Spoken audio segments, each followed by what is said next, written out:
So how's it, guys? I'm here at Herman's dream home, and that there's his neighbour as well. And they actually bought this property about 10 years ago. They picked up the farm for a song, and they thought they wanted a really good wicket, because what they did is they both built their dream homes.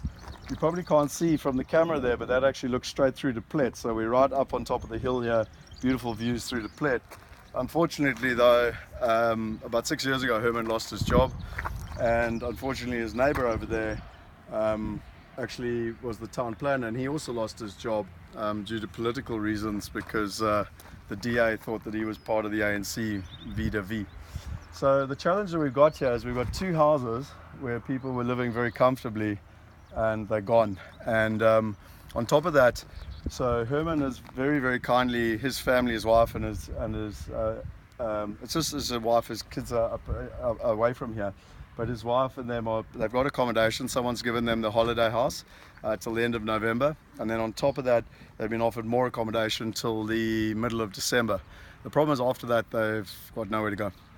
So what's beautiful is that his daughter has actually put a building campaign together, and they've raised about 140,000 Rand already to be able to build a house here. It's actually a new way of construction, which I have to say I'm very interested in. I want to look into, and it costs about 2,400 Rand a square meter. It comes from New Zealand, and what's interesting is that, you know, they're quite close to being able to finish. So at 160,000 Rand they will actually have enough to be able to get started.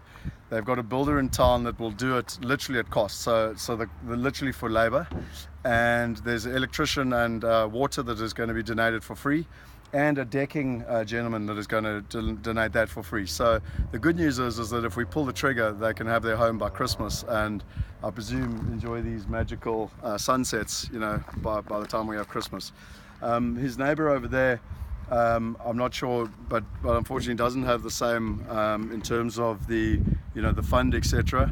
And you know, they've been good friends for a long time, and he asked us to reach out. Now actually he wasn't even on our list, and so we're going to need to go out and hopefully help him and find the details. So really the last part of it, which is quite emotional, unfortunately Herman's actually here with me, just behind here, was that he actually came back to try and save the house and got trapped here, and actually couldn't get out of the house. Apparently the flames were up 20 meters, and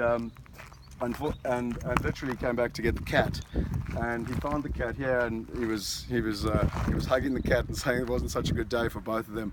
And as that happened, the fire actually opened up a little gap, and he could actually get out, unfortunately burning both his legs. But he's just behind us here basically, and I don't want to actually do a video. It's too emotional to talk through. You're going to pan around, but unfortunately you can see, but he burned both his legs, and yeah, so it's very emotional discussing this, but hopefully you guys will feel the empathy and help us reach out. You know, with the money we've already raised, I guarantee you that we can help them and get this house finished. He did say that something very emotional for his wife would be that if we could add on an extra bedroom, then his children, you know, could come down and stay over Christmas. And so I think that would be, you know, something really nice to be able to achieve. And the only thing that caveat I would give is if we can find some way to balance it with regards to the neighbour as well, so that we can get him back up on his feet as well. But yeah, as you can see, we've you know, done fairly well in raising money, but unfortunately it's not going far enough. And I think the last thing that we're hearing here is that, you know, the last person we saw, the municipality said they'll rebuild the fences. The only problem is they'll rebuild the fences. You have to build it first with your own money, then they'll come and check it, and if they're happy enough they'll give you a fence. The gift of the givers have donated 100 tons of this special building material. Unfortunately though, it hasn't arrived yet, and it's now more than 2 months since the event. And you know, people have very kindly reached out, and like Herman, have a house to stay in till Christmas. But what people don't realize is to build houses takes time, and so, you know, all they're really asking for is for people to execute, and that's where I believe technology and the private sector need to get involved and really start actioning and helping these people. So that's all from me, and hopefully we can use technology to solve another big problem. Cheers.